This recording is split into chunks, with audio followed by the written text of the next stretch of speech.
सबको नमस्ते। हम लोग तृतीय अध्याय के 11 मंत्र कर चुके हैं श्वेताश्वतर उपनिषद के लास्ट संडे तक। आज हमने 12वें पे शुरू करना है। ये मंत्र जो थर्ड चैप्टर चल रहा है, तृतीय अध्याय, ये सारा परमात्मा के गुण कर्म वगैरह पर ही चल रहा है। तो ये कभी परमात्मा की किसी तरह से, कभी किसी तरह से परमात्मा की प्रेज करके उसके गुण कर्मों को समझाकर हमको ये बात समझाने की कोशिश करते हैं कि परमात्मा को कैसे और क्या समझना चाहिए। अब इसमें सारे कॉन्सेप्ट्स ऐसे हैं जिसको हम लोगों ने कई बार देखा, पढ़ा, सुना है, तो इसमें नया कुछ नहीं है, हम लोग को पता है, मगर ये इंफॉर्मेशन है हमारे लिए भी, ताकि हम इसको दोबारा से सोचें। जब हम परमात्मा के बारे में सोचते हैं तो अलग अलग तरीके से सोचने से हमको ही सुविधा होती है कि हम उसके स्वरूप को पहचानने की चेष्टा करें। यहाँ पर यही हो रहा है कि परमात्मा से जुड़ोगे, तुम अगर उसको पहचानोगे, अच्छी तरह पहचानोगे, पूरे रूप में पहचानोगे, तो जुड़ना आसान हो जाएगा। तो ये वही प्रयास हो रहा है इसमें। तो आइए 12वें मंत्र को देखते हैं और आगे बढ़ते हैं। बहुत लंबे नहीं है इनके एक्सप्लेनेशंस, उस पर स्टार्ट करते हैं काम।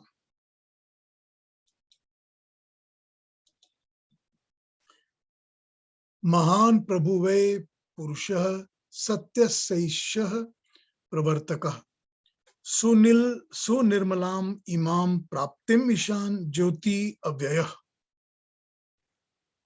महान प्रभु ईश्वर समर्थ स्वामी, वही निश्चय से पुरुष, सबसे परिपूर्ण, सबसे उत्तम पुरुष, सत्वस्य सत्य का, सद्भाव सत्ता, महत्त्व का, सात्विक बुद्धि का, एष यह, प्रवर्तक प्रेरणा देने वाला, इंस्पिरेशन देने वाला, सुनिर्मलाम अति निर्मल विशुद्ध, इमाम इस मोक्ष को, आनंद रूप को, प्राप्तिम प्राप्त करने के लक्ष्य का, ईशान स्वामी, ज्योति प्रकाश ज्ञान रूप, अव्यय अविनाशी है।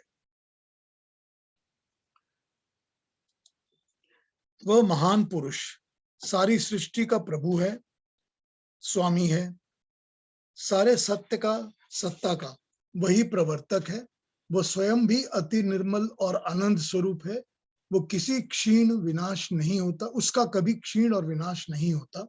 वह सदा विद्यमान ज्ञान ज्योति स्वरूप है जो हमें मोक्ष की ओर प्रेरित करता है। इसमें मंत्र में कुछ शब्दों को समझते हैं, मंत्र समझने में बड़ी आसानी हो जाएगी। प्रभु भू कहते हैं वो सब कुछ जो बनता है, ऑल दैट इज क्रिएटेड, जिसकी कुछ भी एग्जिस्टेंस होती है या जिसकी कोई भी सत्ता होती है, वो भू होता है। तो जो इन सब की प्रेरणा का स्रोत है, इनका प्रथम कारण है, first cause of all creation, इनमें प्राण और गति देता है, प्राण भी देता है और गति भी देता है। सारी प्रेरणा उसी की दी हुई है हर भू के अंदर। तो ये हो गया प्रभु। प्रभु शब्द हम प्रभु बहुत यूज करते हैं, कभी उसके अर्थ पर विचार करना चाहिए तो इस तरह का विचार आता है। और सत्य से हर सत्ता का, सत्य पदार्थ का, सत्य भाव का, सत्य बुद्धि का, सत्य कारणों का, सत्य धर्म का, एग्जिस्टेंस की प्यूरिटी और मेन इंग्रेडिएंट्स का, चाहे वो प्रकृति सृष्टि पदार्थ के हों या मानव का प्राणी शरीर, सब जो है उनका प्रवर्तक, प्रेरक, main cause of inspiration that sets in motion all the activities, वो है सत्य से प्रवर्तक। ठीक। और मोक्ष क्योंकि मिलेगा ही जब मानव की आत्मा बुद्धि ज्ञान निर्मल होगा। जब तक बुद्धि ज्ञान और आत्मा निर्मल नहीं होगा तब तक प्रकाश नहीं आएगा। प्रकाशवान होगा, ज्ञानपूर्ण होगा, ज्योति स्वरूप होगा जब वो निर्मल होगा। तो ये बताया है कि प्रभु है ही अति निर्मल, सारी ज्ञान ज्योति, सारे प्रकाश का अविनाशी, कभी समाप्त न होने वाला ईशान स्वामी। ठीक है। ईश वो होता है जो स्वामी होता है, मालिक होता है। तो वह स्वयं तो ऐसा है ही जिससे जानने जुड़ने से मोक्ष का आनंद मिल जाता है। ईश्वर में दोनों शब्द आते हैं। ईश्वर के अंदर ऐश्वर्य भी आता है और स्वामित्व भी आता है। तो ऐश्वर्य जो होता है, कोई भी चीज जो होती है जिसकी प्राप्ति से लाभ हो, वो ऐश्वर्य होता है। चाहे वो ज्ञान हो, बुद्धि हो, धन हो, संपत्ति हो, स्वरूप हो, रूप हो, जो भी हो, जिसकी प्राप्ति से ज्ञान अच्छा लाभ हो या कुछ अच्छा लगे, वो सब कुछ ही दुनिया में ऐश्वर्य है। तो ऐश्वर्य का जो मालिक है और जो सभी का स्वामी है वो ईश है, ईश्वर है। ठीक है, ये हो गया इस मंत्र का अर्थ। एक बार फिर मैं इसका अर्थ बता दूं आपको। वो महान पुरुष सारी सृष्टि का प्रभु है, स्वामी है, सारे सत्य का, सत्ता का वही प्रवर्तक है। वो स्वयं भी अति निर्मल है और आनंद स्वरूप है, और वो कभी क्षीण विनाश नहीं होता। वो सदा विद्यमान ज्ञान ज्योति स्वरूप है, जो हमें मोक्ष की ओर प्रेरित करता है। ठीक है, आइए अगले मंत्र पर आ जाएं, 13वें मंत्र पर।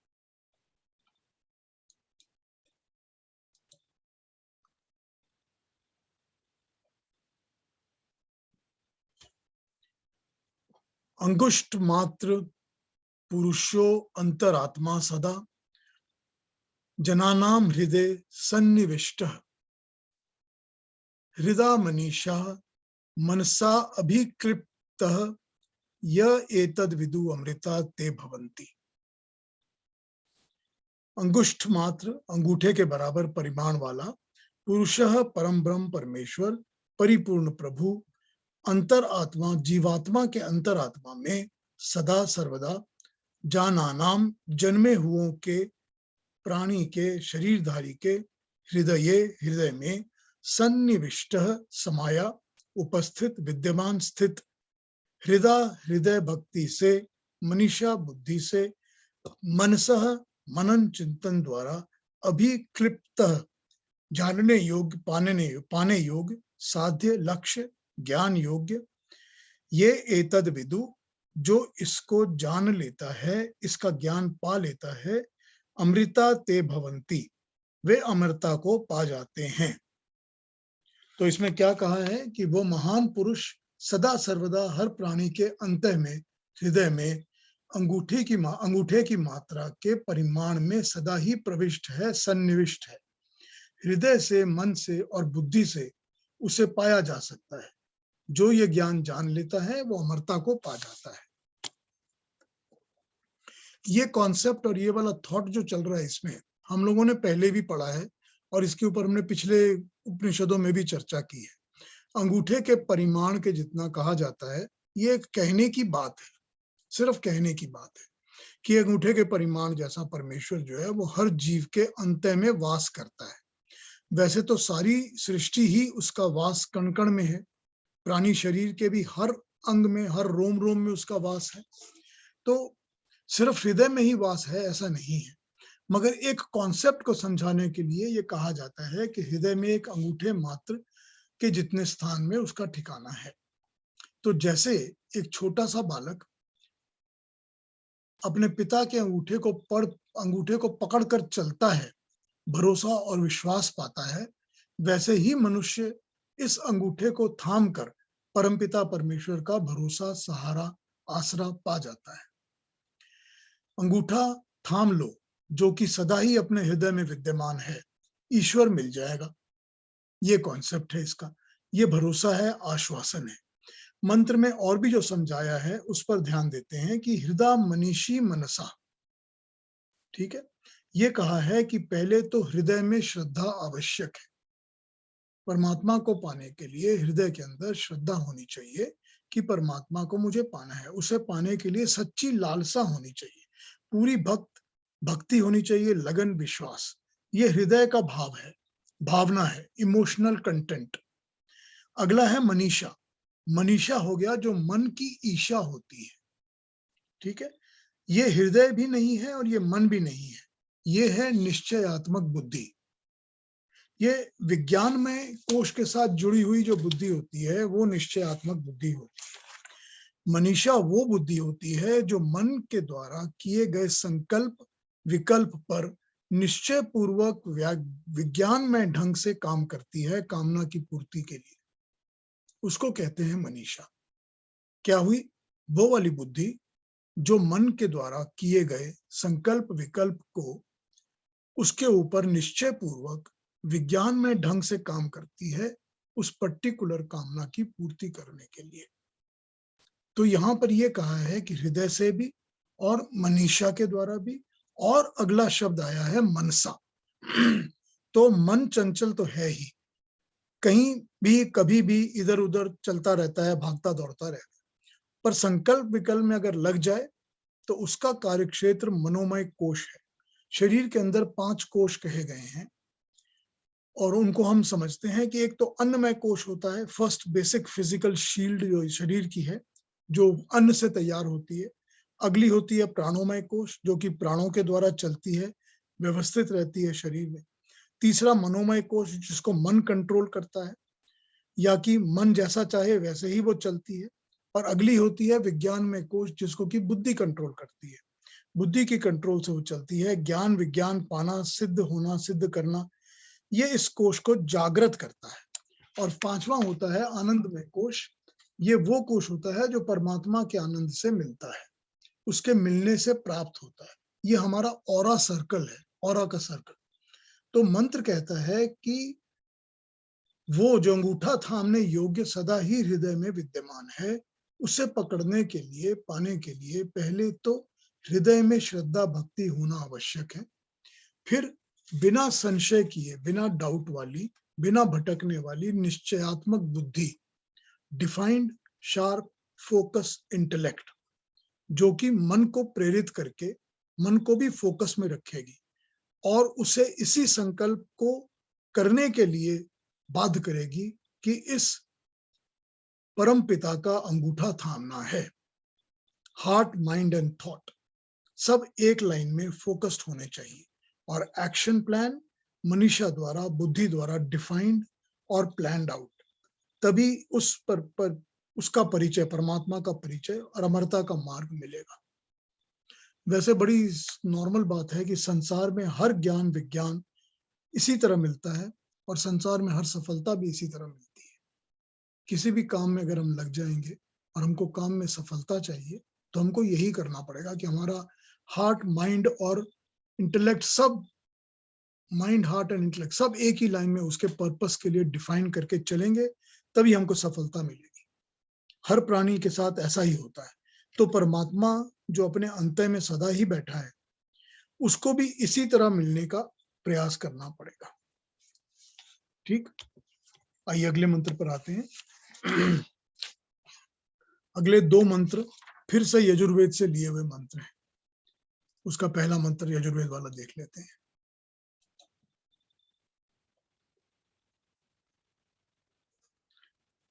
यजुर्वेद के 31वें अध्याय का पहला मंत्र, 31st चैप्टर का फर्स्ट मंत्र। सहस्त्र शीर्षा पुरुषा सहस्त्राक्ष सहस्त्रपात स भूमि सर्वतः स भूमि विश्वतो वृता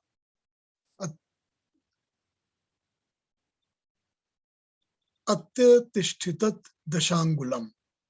सहस्त्र शीर्षा हजारों असंख्य सिर वाला जो सर्वज्ञ है, पुरुष है, परिपूर्ण परमात्मा है। सहस्त्र आक्ष सर्वद्रष्टा, हजारों असंख्य आंखों वाला। सहस्त्र पात सर्वव्यापक सर्वगत, हजारों असंख्य पावों वाला। सह वह भूमि पृथ्वी को, संसार को, विश्व को सर्वत सब ओर से चारों तरफ से स्पृत्वा व्यापक होकर घेर कर अति अतितिष्ठत, भीतर से भी और बाहर से भी परिपूर्ण व्यापक हो रहा है, पास से भी और दूर से भी। 10 अंगुलम, 10 अंगुलियों के साथ, मतलब 5 सूक्ष्म और 5 स्थूल भूतों के साथ इस जगत में व्याप्त और अव्यक्त दोनों को रखा हुआ है उसने, संभाला हुआ है उसने। जिस परिपूर्ण परमात्मा के हजारों सिर, हजारों आंखें, हजारों पांव हैं, असंख्य जो भूमि आदि से उपलक्षित हुए 5 सूक्ष्म और 5 स्थूल भूतों से युक्त जगत को अपनी सत्ता से परिपूर्ण कर रहा है। जहां जगत नहीं है वहां भी पूर्ण कर रहा है, और जहां जगत है वहां तो उसका सच्चित आनंद, नित्य शुद्ध बुद्ध मुक्त स्वभाव स्वरूप परमात्मा का फैला ही हुआ है। ठीक है, ये इसका प्राइमरी बेसिक अर्थ बनता है। आइए देखते हैं इसको तुलसीराम जी अपने इंग्लिश लैंग्वेज में किस तरह एक्सप्लेन करते हैं। वो कहते हैं, Purusha the cosmic soul of existence is the soul of the universe of 1,000 heads 1,000 eyes, and 1,000 feet. It pervades the universe wholly and entirely, and pervading and sustaining the universe of 10 constituents of living Prakriti, it transcends the world of existence. ठीक है, परमात्मा के विराट रूप की चर्चा चल रही है। यहाँ पर परमात्मा का विराट रूप बताया गया है, जिसको बोरो करते हैं भगवान कृष्ण गीता के अंदर। तो यहाँ पर यह कहा गया है कि जैसे पहले मंत्र में कहा था कि सृष्टि के जितने अणु परमाणु हैं उन सब में परमात्मा की आंख है, सब में परमात्मा का सिर है, पांव है। हम सब जीवों की आंखें उस परमात्मा की ही आंखें हैं, वो हमारे अंतः में स्थित है, तो हमारी आंखों के द्वारा वो सब देखता है जो हम देखते हैं। वैसे ही जितने हमारे चिंतन मनन और बाकी काम करने वाले सिर हैं, वो भी सब उसी परमात्मा के सिर हैं, उसी की शक्ति ऊर्जा से जीवित है और उसका काम कर रहे हैं। पांव भी वैसे ही, जितनी गति हम सब करते हैं, जो भी सृष्टि में चीज गति करती है, वो सारी गतिवान चीजें उस परमात्मा के पांव की ही हैं। सारी गति परमात्मा द्वारा ही की गई है। ये सब उस परमात्मा के सर्वव्यापक होने का ही संदेश है। सर्वव्यापक जो हर स्थान में, हर काल में, हर व्यक्त और अव्यक्त में सदा विद्यमान रहता है, हर अणु में, हर परमाणु में, हर पदार्थ में, हर जीव में। वैसे ही उसे सर्वद्रष्टा होने की बात कही है, उससे कुछ छुपा नहीं है। वो हर ओर सब देख रहा है, सर्वगत है, हर स्थान में गति उसकी है, वो हर स्थान में पहुंचा हुआ है। ये विराट रूप का कॉन्सेप्ट है, उसे जानने का और पहचानने का एक कॉन्सेप्ट है।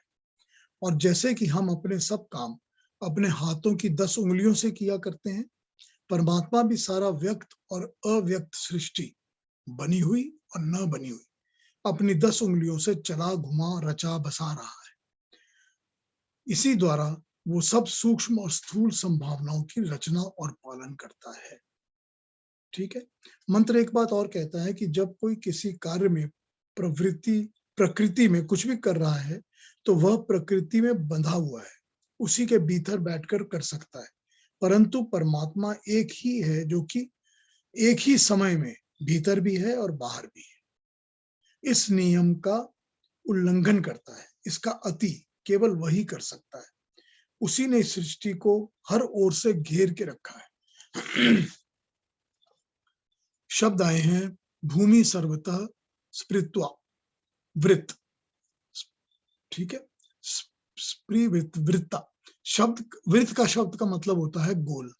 तो इस गोल भूमि को, पृथ्वी को, वह सर्वत हर तरह से, हर स्थान से, हर संभावना से स्प्री व्यापक होकर घेर कर चला रहा है, पालन कर रहा है। इसी का एक्सपेंशन सारा ब्रह्मांड है, विश्व है, एंटायर सिस्टम।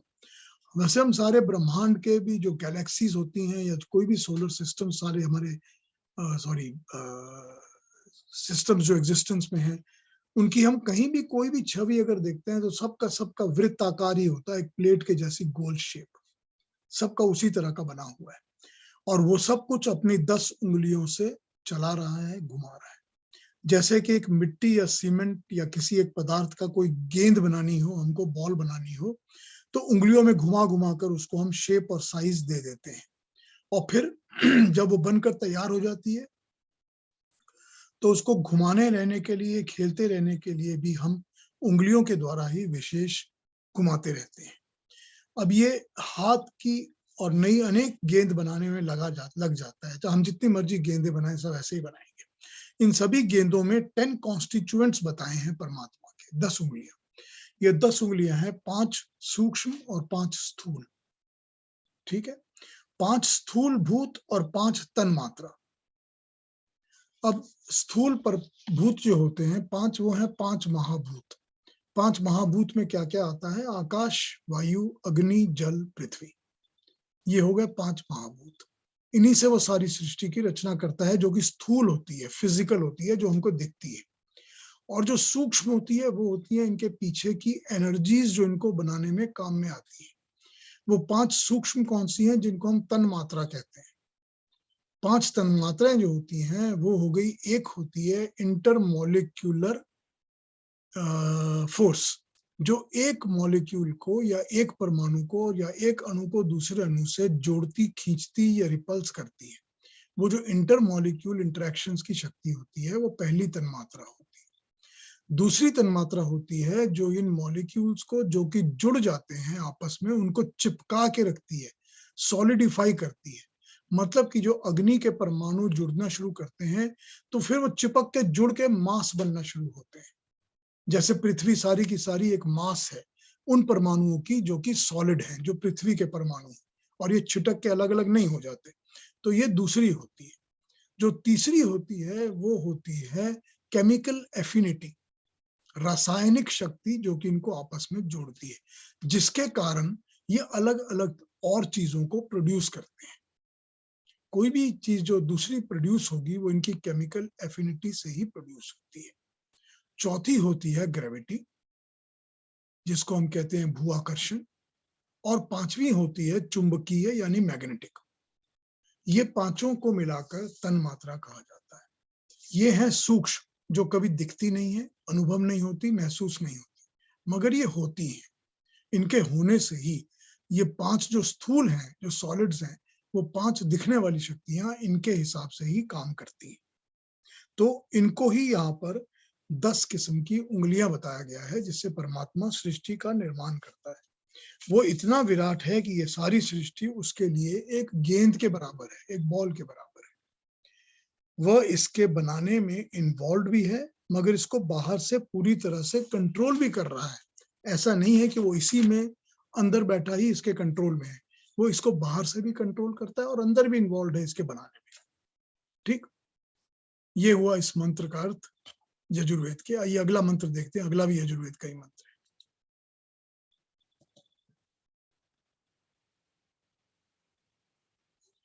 पुरुष एवेदम सर्वम यद्भूत यच्च भव्यम उत अमृतस्यम ईशानो यद अन्नेन अतिरोहति। पुरुष एव परमात्मा ही, इदम ये सब, सर्वम सभी कुछ, एवरीथिंग, यद जो, भूतम उत्पन्न हुआ है, यत च और जो, भव्यम उत्पन्न होने वाला है, उत तथा, अमृत तत्वमस्य अविनाशी अमृत मोक्ष सुख का, ईशान स्वामी प्रभु, यद जो, अन्नेन अन्न से जन्मी, सब अन्न वाले, अतिरोहति, अतिरोहति अत्यंत बढ़ता है, व्यतिरिक्त अतिरिक्त व्यतिरिक्त होता है, जो है उत्पन्न है और जो उत्पन्न होगा वो सब उस परम परिपूर्ण पुरुष से ही है। और जो अन्न आदि से उत्पन्न होगा और गति से बढ़ता रहेगा, उन सब का भी वही स्वामी है। और प्रत्यक्ष अप्रत्यक्ष सारे जगत को अविनाशी मोक्ष सुख देने का स्वामी भी वही है। वही अधिष्ठाता है, उसके बिना और सिवा, उसके सिवा कुछ नहीं है। उसी की स्तुति स्मरण से मोक्ष का सुख मिलता है। इसकी भी बाकी एक्सप्लेनेशंस देख लेते हैं जो भी हैं। All this that is and was and shall be is Purusha ultimately, sovereign over immortality and ruler of what grows by living food.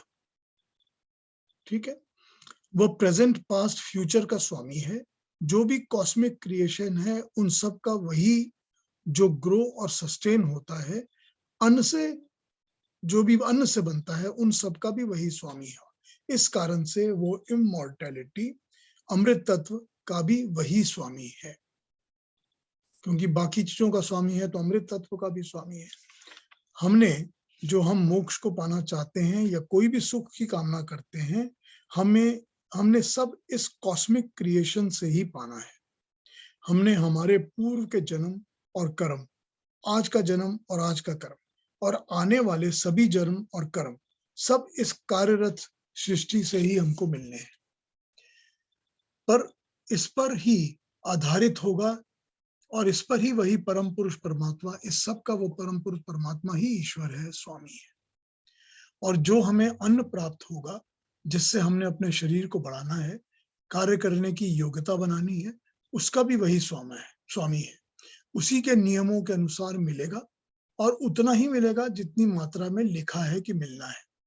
और इन सब के व्यवहार से जो हम तब ज्ञान पाकर मोक्ष की कामना करते हैं, वो मोक्ष भी, उसका स्वामी भी वो परमात्मा ही है। मोक्ष का देने वाला भी वही है और वही उस मोक्ष के राह को प्रशस्त करेगा।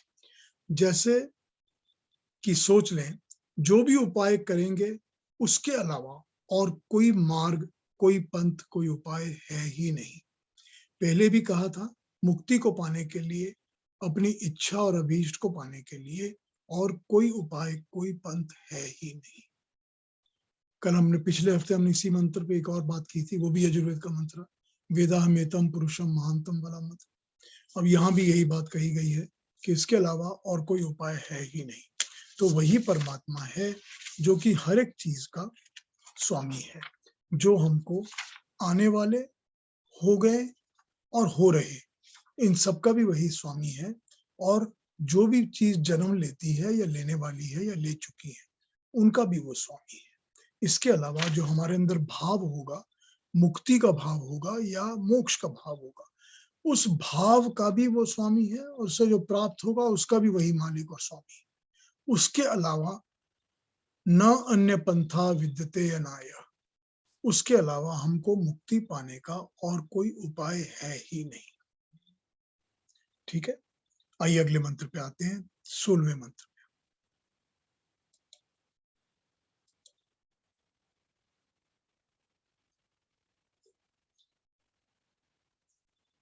सर्वतः पाणिपादम तत्सर्वता अक्षिशिर मुखम सर्वता श्रुतिमल्लोके सर्वम आवृत्य तिष्ठति। सर्वता सब ओर, पाणिपादम हाथ और पांव, अनंत बल, सर्वगत सर्वव्यापक, तद व ब्रह्म सर्वता सब ओर, अक्षी शिर मुखम आंख, सर और मुंह वाला, सर्वद्रष्टा, अनंत ज्ञान, अंतर्यामी, सबका उपदेशक, सर्वता सब ओर, श्रुतिमल श्रोता कान वाला, पूरे संसार की श्रवण शक्ति वाला, लोके लोक में, संसार में, सर्वम सब की, आवृत्य घेर कर, ढांप कर, व्यापक होकर, तिष्ठति स्थित हो रहा है। उसके हाथ पांव सब जगह हैं, उसकी आंखें, सिर, मुख हर ओर है, उसके कान हर तरफ, सब जगह है। वो सबको घेर कर बैठा है, एनसर्कल करके, स्थिर और स्थित है और स्थिर रखता है सब कुछ को।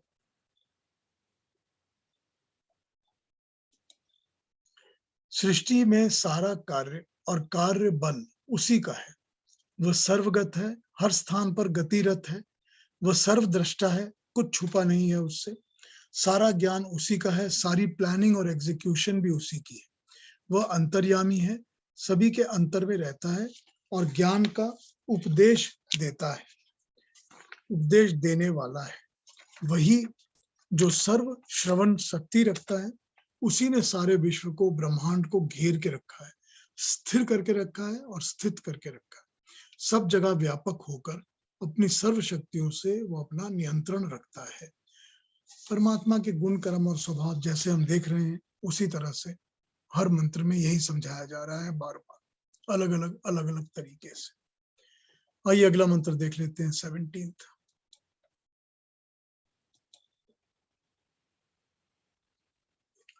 सर्वेन्द्रिय गुणानासम सर्वेन्द्रिय विवर्जितम सर्वस्य प्रभुमिशाने सर्वस्य शरणम बृहत। सर्व इंद्रिय गुणा आभासम, सब इंद्रियों के गुण का, विषयों का आभास करने वाला, कराने वाला, उसका ज्ञान देने वाला। सर्व इंद्रिय विवर्जितम, वह स्वयं किसी भी इंद्रिय को नहीं रखता, वर्जित है उसके लिए।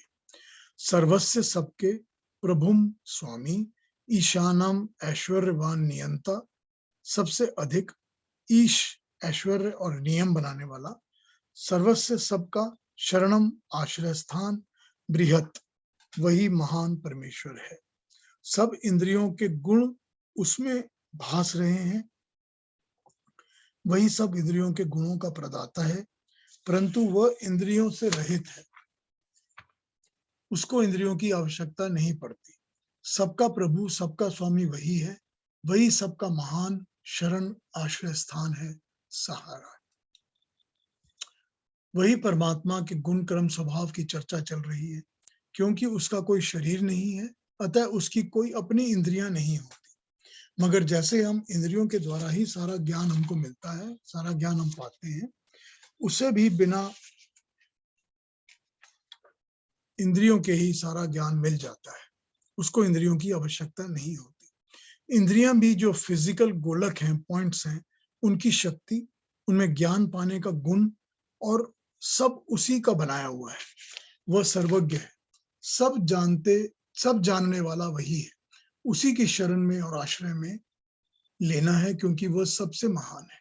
सभी कुछ का स्वामी वही है, सभी कुछ का नियंता नियामक वही है। वह परम ऐश्वर्य युक्त है। हम सब इंद्रियों के द्वारा ही सारा ज्ञान प्राप्त करते हैं, और उसी ज्ञान को पाकर कर्म इंद्रियों द्वारा हम सक्सेस को, धन को, ऐश्वर्य को पाते हैं। तो मंत्र बताता है कि सभी ऐश्वर्यों का वही स्वामी है। इंद्रियों का और इंद्रियों के द्वारा प्राप्त पाने योग्य ऐश्वर्यों का भी वही स्वामी है। उसी के आश्रय सब कुछ है। उस महान की शरण में रहना चाहिए। हमारी जो इंद्रियां हैं, वो इंद्रियां तो परमात्मा ने प्रदान की ही हुई है। उनके अंदर जो शक्ति काम करती है, वो भी उसी ने प्रदान की है।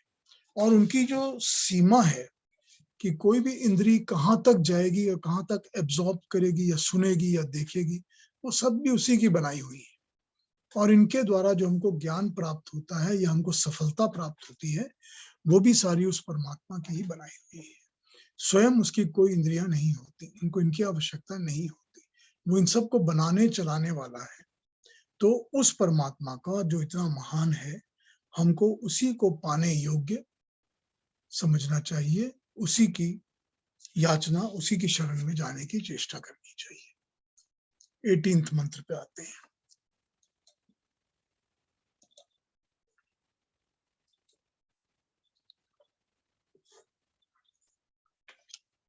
नव द्वारे पुरे देहि हंसो लेलायते वही वशी सर्वस्य लोकस्य स्थावरस्य चरस्य च।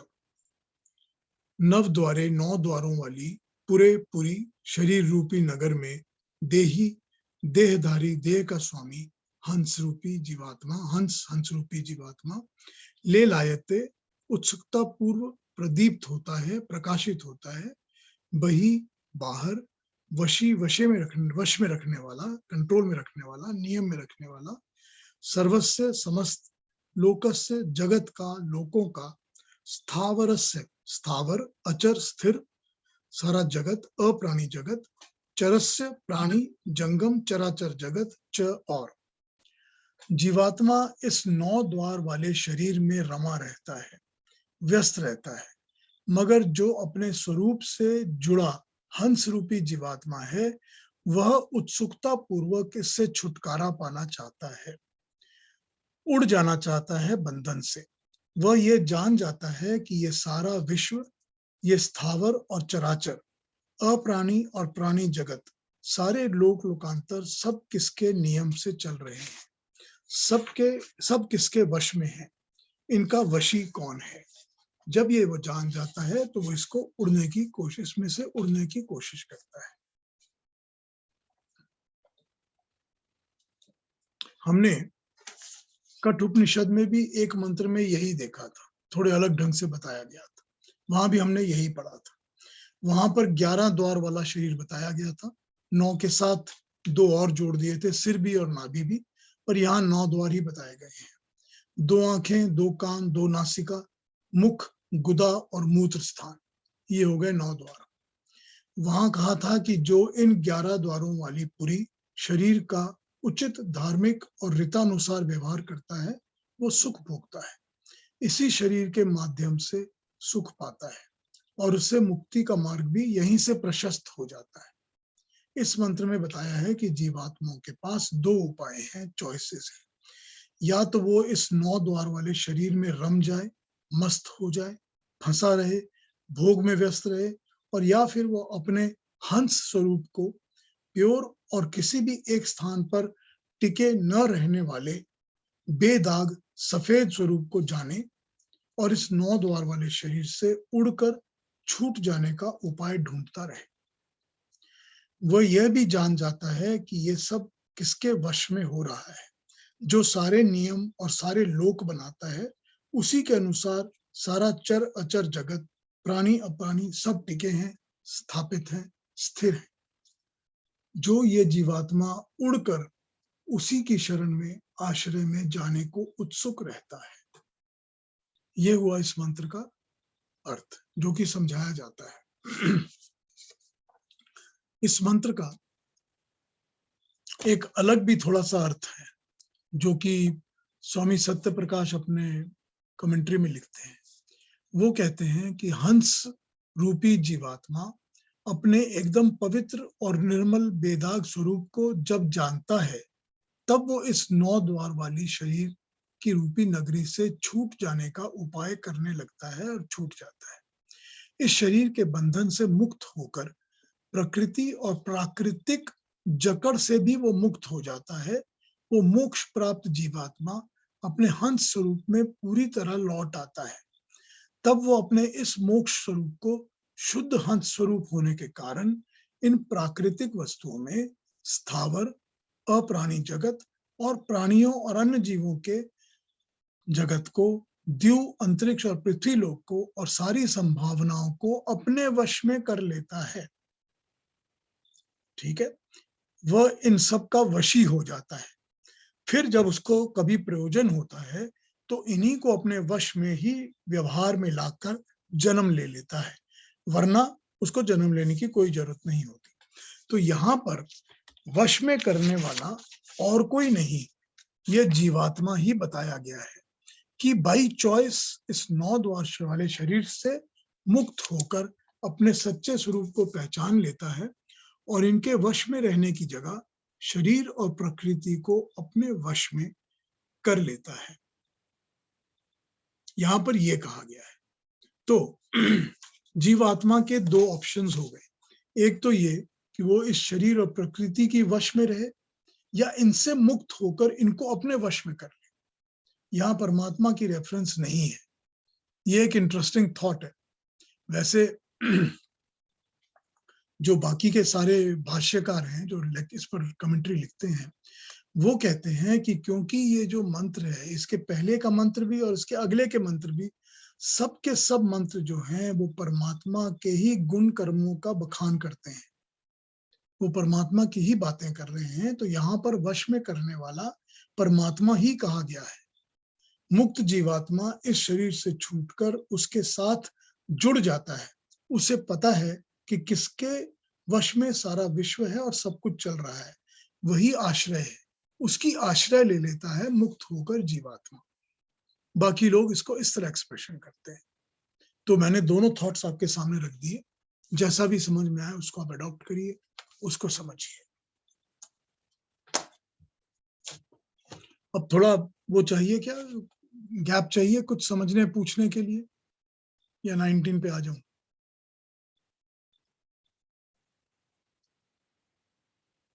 हमने 7 मंत्र कर लिए हैं आज। पीयूष जी, ये जी जो बोलिए। 18th जो मंत्र है, जी इसमें जो 2 डिफरेंट इंटरप्रिटेशन है, वो जरा फिर से क्लियर कीजिए ना। पहली इंटरप्रिटेशन ये है कि जीवात्मा जो होता है उसका ओरिजिनल स्वरूप होता है हंस का स्वरूप, मतलब प्योर, बेदाग, बिना किसी दाग के, किसी एक जगह पे टिक कर न बैठने वाला, उसका ये स्वरूप है। मगर वो जीवात्मा पृथ्वी में जन्म लेकर इस संसार के प्राकृतिक चीजों में बंध जाता है। उसको जब अपना ओरिजिनल स्वरूप दिखता है तो वो इसमें से निकलना चाहता है।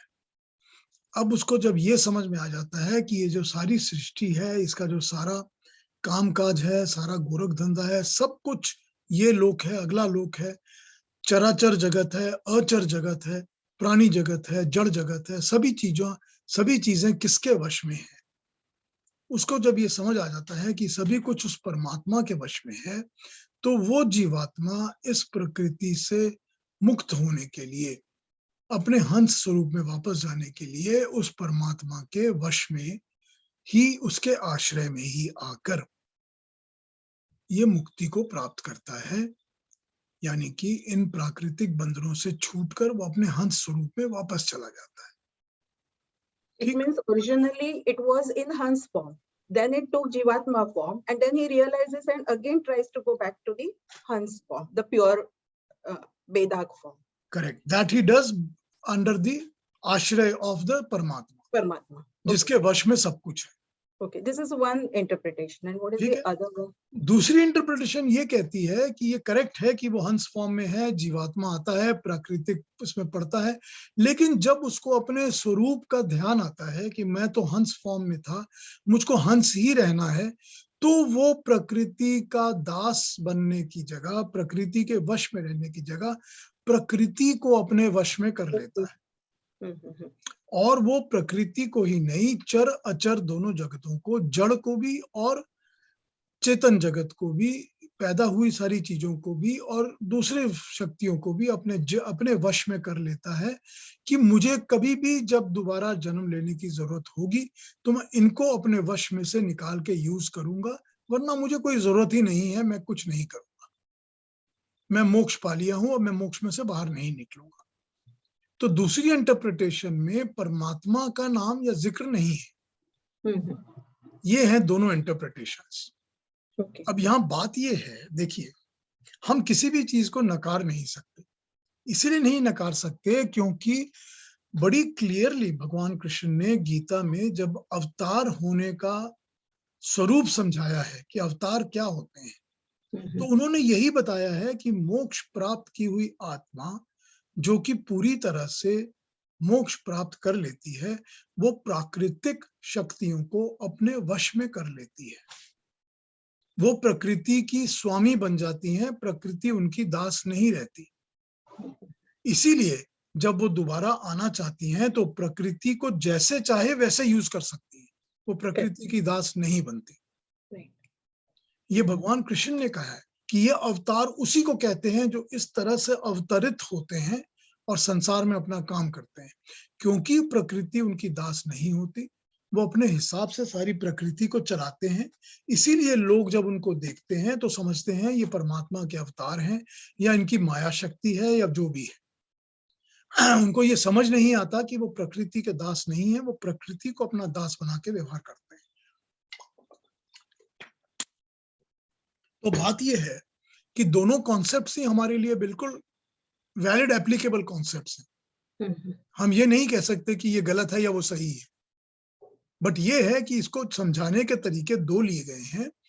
तो दूसरे सब लोग ये कहते हैं कि क्योंकि इसके मंत्र के आगे के मंत्र, पीछे के मंत्र सब परमात्मा के गुण कर्म स्वभाव को बता रहे हैं, तो उस रेफरेंस में इस मंत्र को भी परमात्मा के गुण कर्म का ही समझना चाहिए कि परमात्मा के वश में ही सब कुछ है। तो वो जीवात्मा जो कि हंस रूप में जाना चाहता है, वो परमात्मा का आश्रय लेकर ही दोबारा हंस रूप में जाएगा। Correct. ठीक है। And the second interpretation seems to be valid occasionally in the sense परमात्मा ने अवतार कार्य के बारे में भी ये बताया कि यदा यदा ही धर्मस्य ग्लानिर्भवति। हाँ, बस वही बात है, एक ही बात है ना, it has to be accepted ना। Right. You can't say कि second interpretation is not valid. आप नहीं कह सकते। नहीं, it is correct, it is. No, it is. बिल्कुल यही बात, सारी बात ही यही। तो दोनों कॉन्सेप्ट्स हमारे लिए मान्य है, हमारे लिए दोनों कॉन्सेप्ट्स ही एक्सेप्टेबल हैं और हम दोनों को ही दोनों अलग अलग लेवल्स पे समझकर उनके ऊपर मनन चिंतन कर सकते हैं। Yes, understood. Thank you. Concepts हमारे लिए बड़े क्लियर हैं, सिंपल है। ठीक है ना? Yes, thank you.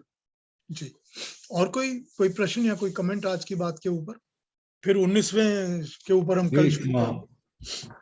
एक आपने जो 14th मंत्र में आज बताया कि 5 महाभूत होते हैं जी, और 5 सूक्ष्म जो है जी, मॉलिक्यूलर, केमिकल, ग्रेविटी, उसके बाकी 2 मैं मिस कर गया, वो जरा बता दीजिए। मतलब लास्ट के 2? आपने, मुझे 3 मालूम है, मॉलिक्यूलर, केमिकल और ग्रेविटी। और आपने शायद 5 बताए थे। देखिए, पहला होता है जो मॉलिक्यूलर इंटरैक्शन का काम करती है हाँ जी। कि हर एक मॉलिक्यूल के अंदर या हर एक परमाणु के अंदर जो 3 शक्तियां होती हैं, सत्व, रजस और तमस की शक्तियां, उनको एक्साइट करके एक दूसरे से इंटरैक्शन रिएक्शन कराना स्टार्ट करती है। ये पहली हो गई। दूसरी होती है वो जो इनको एफिनिटी क्रिएट करती है आपस में, केमिकल नहीं, उसके पहले की वो जो कि इनको आपस में जोड़ती है ओके। कि भाई जितने भी जिनका कैरेक्टरिस्टिक में अंदर में सत्व गुण ज्यादा है, इलेक्ट्रॉन ज्यादा है, वो इलेक्ट्रॉन वाले जमा होके जुड़ के इकट्ठे बन जाएंगे। जिनके सारे के अंदर न्यूट्रॉन्स ज्यादा हैं, वो न्यूट्रॉन्स वाले जुड़कर सॉलिडिफाई होकर सॉलिड्स बन जाएंगे। इस तरह का बनाना शुरू करती है। तीसरी होती है केमिकल एफिनिटी, ठीक है ना, जो कि हाँ जी। इनके जुड़ने से, एक दूसरे के बनने से रासायनिक शक्ति के कारण और कुछ प्रोड्यूस करना शुरू करती है।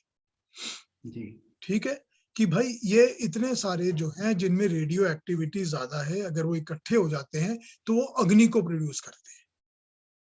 तो कोई और चीज जब बननी शुरू हो जाती है तो वो केमिकल एफिनिटी से होती है। चौथी होती है ग्रेविटी, भू आकर्षण, जी। एक दूसरे को अट्रैक्ट करते हैं। और पांचवी होती है मैग्नेटिक, चुंबकीय,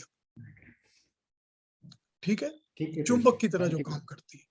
जो भू आकर्षण है वो दूर भी फेंकती है और आकर्षित भी करती है, दोनों काम करती है।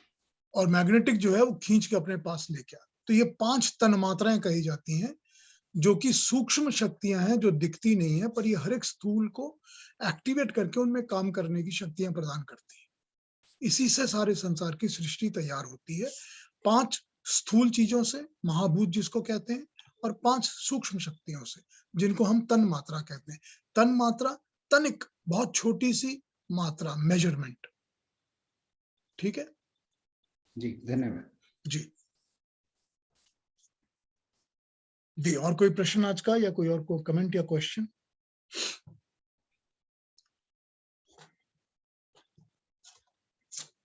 मैं जो अपने सारे नोट्स अपनी नोटबुक में बनाता हूँ, कल मेरी श्वेता श्वेतर पर ये दूसरी नोटबुक स्टार्ट करूंगा। 19th मंत्र के साथ मेरी सेकंड नोटबुक स्टार्ट होगी। अभी सेकंड नोटबुक मेरी खत्म नहीं हुई है, I am working still on it. मैं वैसे 5वें अध्याय को अपने नोट्स में खत्म कर चुका हूँ, तो 6ठे अध्याय पर आ जाऊंगा अब मैं। तो ये तीसरे अध्याय के 19th मंत्र के बाद हम चौथा फिर 5वां शुरू करेंगे। तो मेरी सेकंड नोटबुक स्टार्ट चल रही है, अब स्टार्ट होगी कल से, उस पर बात करेंगे। मैं ये नोटबुक्स बना के इसलिए रखता हूँ कि कभी भी फ्यूचर में किसी के भी काम आ जाएंगे। कोई भी दूसरा इंसान अगर चाहेगा कि मैं ये उपनिषदों के ऊपर बात करना चाहता हूँ, तो मेरा बना बनाया काम यहाँ पर पड़ा है, मेरे रिकॉर्डेड वीडियोस हैं। तो how easy it will become for any other person who wants to take this sort of a job up in life to take it and do it. अगर कोई चाहे मेरी नोटबुक्स को लेके छपा सकता है, they can get it printed also. तो मेरे पास जितना मैंने बातें की हुई हैं, गीता के ऊपर अपनी अलग नोटबुक बनी हुई है, ईश उपनिषद पर बनी हुई है, कठ उपनिषद पे बनी हुई है, केन पे, मुंडक पे, सब पे बनी हुई है। और जो भी मैं इस तरह की बातें करता हूँ, सब मैं अपनी नोटबुक्स में से ही करता हूँ। और बात यह है कि श्वेता श्वेतर के ऊपर मैं 5 अलग अलग कमेंट्रीज या भाष्य के ऊपर कंसल्ट करके अपनी नोट बनाता हूँ। और वो 5 को यहाँ लाके बिठा के तो मैं आपके सामने पढ़ के बता नहीं सकता। इट इज नॉट पॉसिबल कि रेफर और क्रॉस रेफर करते जाइए। तो वो इसके लिए ही क्या होता है कि मैं इनके सारे थॉट्स को इकट्ठा करके नोट्स बनाता हूँ, ताकि मैं प्रेजेंट आपको अच्छी तरह कर पाऊँ। This is the way I have been working always. और ये मेरे को अपना ये तरीका मेरे को इजी लगता है, ठीक लगता है। तो देखिए, कभी जिंदगी में किसी को इसकी जरूरत पड़ेगी, मेरे रहते पड़ेगी, मेरे जाने के बाद पड़ेगी, तो काम आ जाएगा उन लोगों के, ठीक है ना। ज्ञान तो ज्ञान होता पीयूष है। जी, परमात्मा को जानने के अलग अलग वेज बहुत ही अच्छे तरीके से आपने समझाए हैं। हाँ बिल्कुल, है ना, ऐसे ही है ना। बिल्कुल, बहुत अच्छा। नोट्स जो है ये प्रकाशित तो होने ही चाहिए कि इतनी सरल सही भाषा बात में है। आपने इतना एक्सप्लेन करते हैं ना, ये कहीं और नहीं मिलता है। ये आपने नहीं। उसका बिल्कुल सार निकाल के रख दिया हाँ। वेदों का। वही तो ये पर्पस है ना। प्रकाशित हो जाए तो बहुत अच्छी पुस्तकें बनेंगी। आप इनको। देखिए इसका पर्पस यही है, पर्पस ये है कि बात को अच्छी तरह से कॉमन लेवल पर समझा जाए। हाँ, बिल्कुल सरल भाषा में भाई आपने समझाया। हम सब कोई बहुत बड़े ज्ञानी म्यानी तो है नहीं, कोई ऐसा तो है नहीं कि हम संस्कृत के पंडित हैं या हमने वेद ज्ञान बचपन से पढ़ रहे हैं तो हमको बहुत ज्यादा नॉलेज हो गया, ऐसा तो है नहीं। हम सब कॉमन लोग हैं जिनका की सोच समझ का एक लिमिटेशन होती है। तो उसके अंदर अगर हम इस चीज को समझ सकें, अडॉप्ट कर सकें, अपना सकें, तो ही हमारा ज्ञान का मार्ग खुलता है। तभी हमको समझ में आता है कि ज्ञान क्या है और कैसे मिलना चाहिए। तब हम उसको अडॉप्ट कर सकते हैं, इंटरनलाइज कर सकते हैं, पर्सनलाइज कर सकते हैं। हमेशा यही मेरी एफर्ट रहती है। This is exactly what I always want to do. नहीं, आप बुक अपनी पब्लिश क्यों नहीं करवाते एक बना के? अब ये मैं किसको कहूंगा पब्लिश करने के लिए, बड़ा हेडेक रहती है इसमें। वो कहते हैं आप एक टाइपिस्ट ढूंढिए जो कि हिंदी की टाइपिंग करेगा, उसके पास संस्कृत के मंत्र भी होने चाहिए, फिर उसको आप पूरे के पूरे को आप क्रॉस रेफर क्रॉस चेक कराइए, फिर इतना खर्चा लगेगा, इतना आपको देना पड़ेगा। इट्स नॉट वो तो है। It's not an easy thing to do. और ये ऐसा तो है नहीं कि मैं इंग्लिश में बोल रहा हूँ सारा का सारा, फिर या तो मैं इंग्लिश में लिख लूं सारा और इंग्लिश में बोलूं, तब तो फिर इजियर हो जाए। फिर सारा तो फिर- कंप्यूटर पे कर लीजिए और कंप्यूटर पे ही पूरा आपका बन जाएगा और फॉर्मेट रेफर। तो ये हिंदी थोड़ा में डिफिकल्ट होता है थोड़ा। हाँ ठीक है। हाँ जी, कोई और आज के बारे में प्रश्न या कोई और बात? अब संडेज को ही सारी हमारी इंटरनेट डिस्टरबेंसेस होती हैं, तो सिग्नल शायद बहुत लो रहते हैं संडे को। अब कल पे देखते हैं, शायद hopefully will be able to do it properly. तो आज का सेशन फिर यही आज भी आपके बीच में कुछ फॉर अ सेकंड वो फ्रीज हो गया था, so it sort of continued for the whole lecture. अच्छा, तो नहीं, आज तो नहीं हुआ। इट वाज वेरी नहीं, आज तो आज तो क्लियर थी बिल्कुल आवाज। अच्छा, आज तो क्लियर था बिल्कुल, मे बी लोकलाइज्ड हो गया। मे बी आज नहीं था। सुनील जी ठीक है, आपके साथ जो बैठे हैं उनका परिचय कराइए। पर सिग्नल वो दिख भी नहीं। हाँ, आप है। दिख। नमस्ते नमस्ते नमस्ते। नमस्ते नमस्ते। आपका नाम क्या है? श्वेता। श्वेता, ठीक है। कभी कभी देखिए हम श्वेता श्वेतर पर ही बात कर रहे हैं। हमारी बात ही श्वेता श्वेतर उपनिषद की हो रही है। क्या कह रहे थे सुनील जी? जी, उनको जब टाइम मिलता है कभी कभी वो आके बैठ जाते हैं। ठीक है, परफेक्ट, नो प्रॉब्लम्स, वेलकम। नहीं, बहुत अच्छा लगा। आई थिंक अभी मैं सारा काम मैंने डिसाइड किया कि मैं पहले से खत्म करके and I will be ready for this class करना पड़ेगा। Very much, thank you. मैं इंटरेस्ट जगा सका हूँ उसके लिए ही बहुत अच्छी बात है। Thank you very much. चलिए फिर कल मिलते हैं। ओके, कल मिलते हैं। धन्यवाद। Everybody, join me tomorrow. Thank Thank you. you.